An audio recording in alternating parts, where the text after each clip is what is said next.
buraya teşrif eden Allah razı olsun. Yaklaşık 10 dakika sonra basın açıklamamız gerçeğe taşıdı. Aynı zamanda eş zamanlı orada da devam edecek. Bu boykot çalışmasına yardıma davet ediyoruz. Bugünlük bir farkındalık çalışması yapacağız ve bu bölgeye, bu mahalle boykot için buraya geldik. Seydamızdan razı olsun. Biz 22 gündür sahada onun... Ayaklarınıza sağlık. Allah hepinizden razı olsun. Kim bu davaya omuz veriyorsa Allah hepinizin ecrini kat ve kat verecektir kardeşlerim. Üzülmeyin, hüzünlenmeyin, korkmayın. Rahim. Elhamdülillah Rabbil alemin ve salatu ve selamu ala seyyidina Muhammedin ve ala alihi ve sahbihi ecma'in.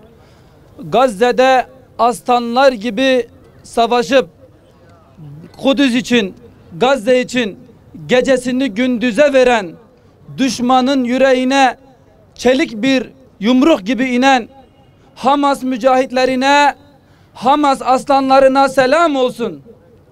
Bu uğurda, bu davada Kudüs için, İslam için şehit olan Şeyh Ahmet Yasirlere, şehit olan şehit İsmail Haniyelere, şehit olan Urfalı Hasan kardeşlerimize selam olsun. Tekbir! Allahu Ekber! Tekbir! Allahu Ekber! Tekbir! Allahu Ekber! Esselamu ala Resulillah. Amma ba'd. Kıymetli kardeşlerim, yapacağımız ilk açıklama şudur.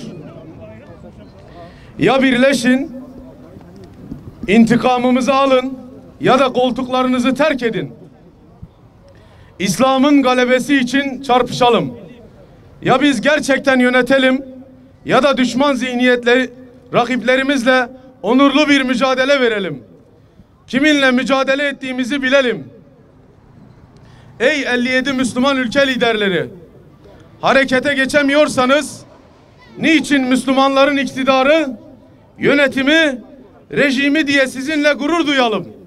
Niçin gurur duyalım? Aksa tufanını İslam tufanına çevirin. Sesleniyorum. Kardeşim dediğin şehit Muhammed Mursi'yi zalimler zindanlarda çürütüp şehit ettiler. Dostum ve mücahit dediğin kardeşin İsmail Haniye'yi işbirlikçi hainlerin eliyle şehit ettiler. Onlar şehadete kavuştu. Sen de kefenimi aldım çıktım bu yola demiştin.